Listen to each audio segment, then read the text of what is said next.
শুভ সকাল আমার প্রিয় পরিবার, তোমরা সকলে কেমন আছো?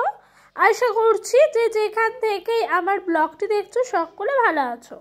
তোমাদের আশীর্বাদ ও ভালোবাসার সাথে নিয়ে আজকের ব্লগটি শুরু করলাম।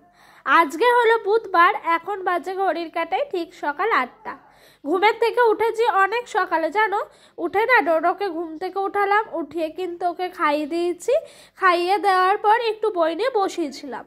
ওর পড়াশোনা মোটামুটি হলো দিয়ে, জানো তো আমাদের পাশের বাড়ি থেকে একটা কাকিমা এসেছিল, সেই কাকিমা ফুল তুলতে এসেছিল আমাদের বাড়িতে। তো ডোডো দেখে তো ভীষণ খুশি, ও যেতে চাইছে, বায়না করছে। তাই আর কি কাকিমা বলছে থাক যাক, তোর যদি কোনো কাজকর্ম থাকে সেগুলো সেরে নিয়ে তুই আয়। তো সেই কাকিমা যেহেতু বললো থাক যাবে যখন, তার জন্য আমি পাঠিয়ে দিলাম যে যাক তাহলে, যেতে বায়না করছে। আমি ততক্ষণ এই ফাঁকে সমস্ত কাজগুলো গুছিয়ে নিই। কাজ বলতে মাই সমস্ত কাজগুলো সেরে নেয়, সংসারে আশিবাসি কাজকর্ম। আমি শুধু এই দেখো এই বাসনগুলো ছিল, মা আজকে বড়ি দিয়েছে, সেই সমস্ত বাসনগুলোকে একটু ধোয়া মাজা করছি। আর জানো তো কালকে রাতে না চুলে একটু বেনুনি করে শুয়েছি। জানো এখন চুলের অবস্থা খুব খারাপ হয়ে দাঁড়িয়েছে, মাথার সমস্ত চুলগুলো উঠে যাচ্ছে জানো।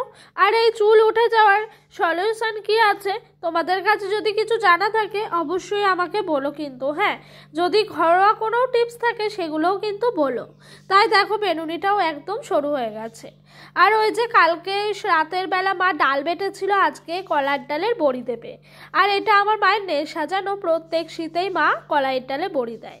তো দিয়েছে, সকালবেলা কিছু থালা বাটি ছিল সেগুলোকে আমি মেজে নিলাম। এদিকে বেলা হয়ে গেছে, তাই জানো তো ঠান্ডাটাও কমে গেল রোদ্দুরটা ওঠার সাথে সাথে। তাই ভাবলাম যে ঠান্ডাটা যেহেতু অনেকটাই কমে গেছে, তাহলে আর চাদরটা নেব না, ভাঁজ করে রেখে দিই। তো ভাঁজ করে রেখে ডোডোর কাছে গেছিলাম, এই যে ওকে বাড়ি নিয়ে এসেছি। একদিকে ভাত বসিয়ে দিয়েছি আর একদিকে লাউ দিয়ে তোমার মাছের মাথা দিয়ে একটু ঘন্ট মতো তরকারি করব। আর ডোডো দেখেছো কি দুষ্টুমি করছে, আমার মাথাটা ঠেলে দিচ্ছে, দুষ্টুমি করছে। ও না একটা জিনিস নেওয়ার জন্য ভীষণ বায়না করছে, মানে হলো ঘরেই আছে লগা, তো ওকে দিচ্ছি না গাছ থেকে পেঁপে পারবে বলে, তার জন্য ও আমাকে এসে এরকমটা করে গেল। ওর আবদারটা কিন্তু ওর দিম্মা ঠিকই মিটিয়ে দিল। যাই হোক, ও দিম্মা যেহেতু মিটিয়ে দিয়েছে, আমি তাড়াতাড়ি করে এই ফাঁকে এই সবজিগুলো কেটে নিয়ে চলো। জানো তো বন্ধুরা, জানো তো ছোট থেকে অভাবটা দেখেই বড় হয়েছি, তাই অভাবটাকে কোনো একটা খারাপ জায়গা বলে আমি মনে করি না। আমি ভাবি যে সংসারে অভাব থাকবে, অনটন থাকবে, কিন্তু সেই সংসারে যদি মানুষগুলোর সুখী একটা দাম্পত্য জীবন থাকে, তাহলে অভাবটা কখনোই তাদের মাঝে পথের কাঁটা হয়ে দাঁড়ায় না। তাই জানো তো বিয়ের আগের থেকে ছোট থেকে অভাবটা দেখে বড় হয়েছি, তো তাও কিন্তু আমি চেয়েছিলাম আমি একটা অভাবী সংসারেই যাব। যেহেতু জানো তো নিজের যেটা থাকে সেটাই খুবই পছন্দ হয়। হ্যাঁ তোমরা বলতে পারো যে তোমার যদি একটা বড়লোক বাড়িতে বিয়ে হতো তাহলে কি তুমি সেই বাড়িটা রিজেক্ট করে দিয়ে তুমি সেখান থেকে চলে আসতে? সেটা আমি কখনোই বলবো না কি করতাম, সেটা আমার ভাগ্যের ওপর নির্ভর করতো। তবে জানো তো আমি আমার শ্বশুরবাড়ির সম্পর্কে সবই জানতাম, জানার পরও কিন্তু আমি বিয়ে করেছিলাম। কারণ কি জানো তো, আমাদের মধ্যে একটা সুখী দাম্পত্য জীবনের জন্য। জানো তো বড় বড় অট্টালিকা, প্রচুর টাকা পয়সা থাকলেই যে সুখী থাকা যায় সেটা কিন্তু নয়। তবে আমি সবার ক্ষেত্রে বলছি না, কিছু কিছু মানুষ এমনও হয় যে অনেক অনেক টাকা আছে তবুও তাদের মাঝে সুখ নাই। আবার এমনও হয় অনেক টাকা থাকলেও সুখ শান্তি সমস্ত কিছুই থাকে, তবে কিছু কিছু মানুষের ক্ষেত্রে, সবার ক্ষেত্রে নয়। তো জানো তো সেই অনুযায়ী আমার না ভীষণ ভাল লাগে সুখী দাম্পত্য জীবনে সবসময় টাকা পয়সায় লাগে না। জানো তো ভালোবাসা যদি দুজনের মন থেকে থাকে না, তাহলে একটা সাইকেলে দুজন চেপেও কিন্তু ভালোবাসাটা সবসময় বজায় রাখা যায় এবং নিজেদের সংসারটাকেও ভালো করে রাখা যায়। জানো তো সংসার জীবনে বা নিজেদের দাম্পত্য জীবন ভালো রাখার জন্য হয়তো বড় বড় ক্যাফে, বড় বড় রেস্টুরেন্টে খেতে যাওয়ার প্রয়োজন হয় না। ওই ফুটপাত থেকে একটা এগরোল কিনে দুজন ভাগ করে খাওয়াটাই কিন্তু হলো আসল সংসারে সুখী দাম্পত্য জীবন। তো জানো তো এরকমভাবে না সত্যি বলতে আমরা ভীষণ মজা করি এবং আমরা এর মাঝে নিজেদের শান্তিটা অনুভব করি। তাই জানো তো ছোট থেকে অভাব থেকে বড় হয়েছি, তো নিজের সুখী জীবনটার জন্য নিজে যেন ওই অভাবটাকেই বেছে নিয়েছি। হতে পারে অনেক মানুষের কাছে আমার এই জিনিসগুলো ফেলনা, আজকে আমার টাকা নাই বলে অনেকেই আমাকে চেনে না, তবে কি বলো তো, তারা তাদের নিয়ে থাকুক মতো করে, আমি আমার মতো থাকি, তাতেই আমি ভালো থাকবো, সেটাই আমার সবসময় মনে হয়। আচ্ছা, তোমাদের সঙ্গে কথা বলতে বলতে দেখেছো আমার কত কাজ হয়ে গেল। ওদিক দিয়ে লাউটা কেটে নিলাম, তো মাছের মাথা দিয়ে করব। মা দুটো মাছের মাথা কিনে এনেছে, মানে একটাই দুফালা আছে তাই দুটো বললাম। আর মা এদিক দিয়ে কিছুটা সবজি ছিল ঘরে, সেগুলো দিয়ে একটা সবজি তরকারি করা হলো, যেহেতু রাতের বেলা রুটি খাবো। আর আমি তো খুব লেগে পড়ে রেখেছি যে আমি এই কদিন ধরে ডায়েট করব। মানে বিয়ের আগে খুব করতাম জানো এই ডায়েট জিনিসটা, তবে মাঝখানে ছেলে হওয়ার পর থেকে আর ডায়েট করা হয়নি। কারণ কি বলতো, একটা বেবি হলে আমরা মায়েরাই জানি নিজেদের শরীরের মধ্যে দিয়ে কত ধকল যায়, তখন কিন্তু পুষ্টিকর খাবার এবং হেলদি খাবারেও আমাদের শরীরের মধ্যে প্রচুর প্রয়োজন থাকে। তাই জানো তো, তখন ছেলের মুখ তাকিয়ে সমস্ত ডায়েটকে দূরে সরিয়ে রেখে শুধু ছেলের কোনটা ভালো হবে, আমি কিভাবে ভালো থাকবো, ছেলেটাকে আমি কিভাবে ভালো রাখবো, সেই চিন্তাই করে যেতাম প্রতিনিয়ত। তো ছেলেটা এখন অনেকটাই বড় হয়ে গেছে, এই ধরো ফেব্রুয়ারি মাস আসলেই ওর 3 বছর পুরো কমপ্লিট হয়ে যাবে। তো সেই জন্য আবারও ভাবছি ওই ডায়েটটাকে আবারও ফিরে নিতে, নিজের জন্য একটু করে কিছু করতে। তাই জানো তো আবারও নিজের ডায়েটটাকে নিজে চালু করছি। এদিকে দেখো, মাকে বলেছি এমন রান্না করবা যাতে আলু না থাকে। এই সবজি তরকারিতে মাকে বলেছি একটা মাত্র আলু দেবো, যাতে করে আমাকে আলুটা যেন না খেতে হয়। আর এদিকে লাউ ঘন্ট করবো, এখানে তো আলু দেওয়ার কোনোই প্রয়োজন নাই। আর ধরো এদিকে শুটকি মাছ পোড়া, এটা আমাদের গ্রামগঞ্জের মানুষের কাছে একটা জনপ্রিয় খাবার জানো। তবে কার কিরকম লাগে আমি জানি না, আমার তো ভীষণ টেস্টি লাগে।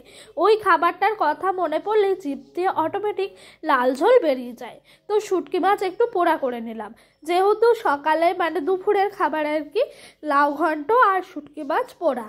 আর তোমার রাতের বেলা ছিল ওই যে সবজি তরকারি। তো হয়ে গেছে মোটামুটি রান্না বান্নাগুলো। তারপরে আমি কিন্তু সমস্ত কিছু জোগাড় করে নিলাম স্নানে যাব বলে। আর জানো তো, আমি না সমস্ত রান্নাবান্নাগুলো সারি বলে মা একটু ডোডোকে নিয়ে একটু ঘুরতে বেরোয়। তো মা যেহেতু ঘুরতে বেরোয়, সেহেতু আমি কিন্তু এই কাজগুলো সেরে নিই। তো ওইদিকে রান্নাটা সেরে নিলাম, বাসনগুলো মাই বললো রেখে দে, আমি মেজে নেবো। তাই ভাবলাম ঝট করে স্নানটা সেরে নিই। এই যে স্নান হয়ে গেছে, চলো এবার জামা কাপড়গুলো ধুয়ে দড়িতে মেলে দেবো।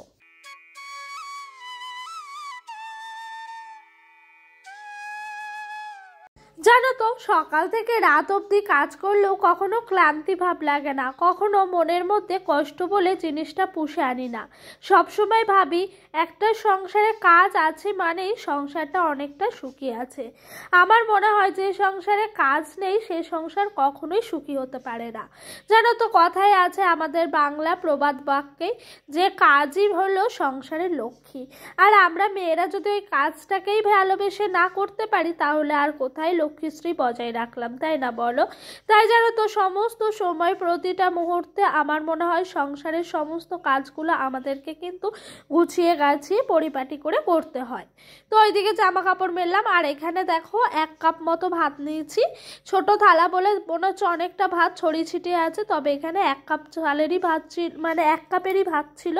তো এইদিকে নিয়ে নিয়েছি শুটকি মাছ, একদম স্পাইসি খাবার, ঝাল ঝাল করে তোমার পোড়া। আর ওইদিকে ছিল মাছের মাথা দিয়ে লাউ ঘন্ট। আমার তো এটা হলে আর কোনো কিছু রাখবে না, মনে হচ্ছে সমস্ত খাবার দূরে যায়, এটাই আমার কাছে ফেভারিট খাবার। আর ওইদিকে নিয়ে নিলাম একটুখানি ওই সবজি তরকারি, মা বলছে একটু খা, না খেয়ে রাখতে নেই। তো এই দেখো, এদিক দিয়ে কিন্তু বিছানার চাদরগুলো সকালেই কাঁচা হয়ে গেছিলো, ছাদে মেলা ছিল, সেগুলোকে তুলে আনা হয়েছিল অনেকক্ষণ। তো ওইখানে খাওয়া দাওয়া শেষ হলো দুপুরে, তারপর ডোডোকে ঘুম পাড়িয়ে একটু নিজে রেস্ট নিলাম। এই উঠে না এবার জামা কাপড়গুলোকে চলো একটু ঝটপট করে ভাঁজ করে নিই। জামা কাপড়গুলো মোটামুটি করে আমার আগেই ভাঁজ করা হয়ে গেছে, এখন খালি চাদরটা ভাঁজ করে নিচ্ছি। আর জানো, এখন না মাথায় একটু তেল দিই, চুলের অবস্থা এত খারাপ, ভাবছি যদি তেল দিয়ে একটু চুলটাকে পদে আনতে পারি। আমার মাথায় বিশ্বাস করবে না, যখন স্কুলে পড়তাম দুদিকে বেনুনি করে যেতাম, মোটটা একটা বেনুনি হতো, তবে এখন এত চুল উঠছে, এত পরিমাণে, তোমাদেরকে বলে বোঝানোর মতো নয়। নিজের চুলটা দেখলে নিজের কান্না পায়। আগে খালি লোকের চুল দেখে ভাবতাম এত পাতলা চুল, তো এই দেখো আমারই এখন হয়ে গেছে। আর এটা যেন কাশীনাথ থেকে আমাদের এক প্রতিবেশী ঠাকুরের পিকচারটা এনে দিয়েছে, ভীষণ পছন্দ হয়েছে এটা আমার। আমি ভেবেছি এই ঠাকুরের পিকচারটা না আমি আমাদের বাড়িতে নিয়ে যাব, মানে আমার শ্বশুর বাড়িতে দিয়ে, যেই ঘরটায় আমরা থাকি সেই ঘরটার মধ্যে আমি টাঙিয়ে রাখবো। ছোট থেকেই ভীষণ পছন্দের ঠাকুর মহাদেব, ছোট থেকেই মহাদেবকে পুজো করে বড় হয়েছি। জানো আমি একদম পুচকিবেলা থেকে আমার মা দিদির সাথে আমি না শিবরাত্রি করতাম। তবে আমি সারাক্ষণ থাকতে পারতাম না বলে 12টার সময় মা আর দিদি যখন জল ঢালতে যেতেন তখন একবার যেতাম মা দিদির সাথে জল ঢালতে। যাওয়ার পর আমি হয় লুচি নয় পরোটা কিছু একটা খেয়ে নিতাম। অত পারতাম না বলে ছোট ছিলাম, আর আমাকে বারবার করে মা আর আমার দিদি মিলে না করতো যে করতে হবে না, তবে ওনাদের দেখে আর কি শখটা জাগতো, তাই করতাম। ছোট্টবেলা থেকে আমি মহাদেবের পুজো করি আর ভীষণ পছন্দ আমার যেন মহাদেব। তাই জানো তো মহাদেবের ছবিটা পেয়ে আর লোভ সামলে রাখতে পারলাম না। মায় নিজে থেকে বললো নিয়ে যা, নিয়ে গিয়ে তোর যেই ঘরটায় থাকিস তোরা সেই ঘরে তো কোনো ঠাকুরের পিকচার নাই, সেই ঘরে রেখে দিবি। ওই হলুদ প্যাকেটটাই ভরে রেখেছি জানো। তো ওই দেখো ওইদিকে ঘরের সমস্ত গোছানো গাছানো কমপ্লিট হয়ে গেল। আর এইদিকে আমার মা কত সুন্দর করে কলাইয়ের ডালের বড়ি দিয়েছে।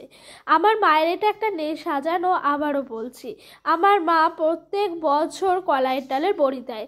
আর সেই বড়িগুলো না আগে দেখতাম আমার মাসির বাড়িতে, মামার বাড়িতে, দিদির বাড়িতে, এবং আমার বিয়ে হওয়ার পর আমার শ্বশুর বাড়িতে দিত। তবে আমাদের পাড়া প্রতিবেশী কেউ কয়েকবার দিয়েছিল। এখন জানো তো মা আর বেশি পারে না, বয়স হচ্ছে তো, মায়েরও শরীরটা খারাপ হয়ে যায়। তবে বড়িগুলো এত টেস্টি, তার থেকে একটা কথা, টেস্টি যেমনই হোক, বড়িগুলো যেমনই দেখতে হোক, এটা কিন্তু একদম খাঁটি। কেন বলো তো, বড়ি জিনিসটা দোকান থেকে আমরা যেটা কিনি সেটার মধ্যে কিন্তু 80% থাকে চালের গুঁড়ো, আর 20% তোমার থাকে তোমার এমনি কলাইয়ের ডাল। তার জন্য যেন ওই বড়িটা খুব একটা ভালো হয় না খেতে, এবং হেলদিও হয় না। তবে কি বলো তো, এইটা ঘরের দেওয়া বড়ি তো, চোখের সামনে থেকে দেখা, বড়িটা ভীষণই ভালো ছিল, ভালোও হবে। তো এই দেখো তোমাদের সঙ্গে কথা বলতে বলতে মা কিন্তু রুটি করছে রাতের জন্য। মাকে আমি বলেছি মা আমি একটি মাত্রই রুটি খাবো, এর বেশি খাবো না। তবে মায়ের মন তো, মা কিন্তু আমাকে যেন 1.5খানা রুটি দিয়েই দিয়েছে। ডোডোকে একটা রুটি, আর মা আর আমি মিলে 1.5 করে 3টে খেলাম। আর ডোডো খেলো তোমার একটা, 4টে, 5টা করেছিল, আর একটা আছে কালকে সকালে, ওটা খেয়ে নেবো, তাহলেই হয়ে যাবে। তো এইদিকে রুটিগুলো মোটামুটি করে ফুলছে। আজকের মতো ভিডিওটা এই পর্যন্তই রাখলাম। তোমাদের যদি আমার ভিডিওটা ভালো লেগে থাকে অবশ্যই একটি লাইক আর একটি কমেন্ট করো। আর যদি আমার ভিডিওটা আরও ভালো লেগে থাকে আমার এই ছোট্ট চ্যানেলটির পাশে নতুন একটি সদস্য হয়ে থেকে যেও। সকলে ভালো থেকো, সুস্থ থেকো, নিজেদের শরীরের খেয়াল রেখো।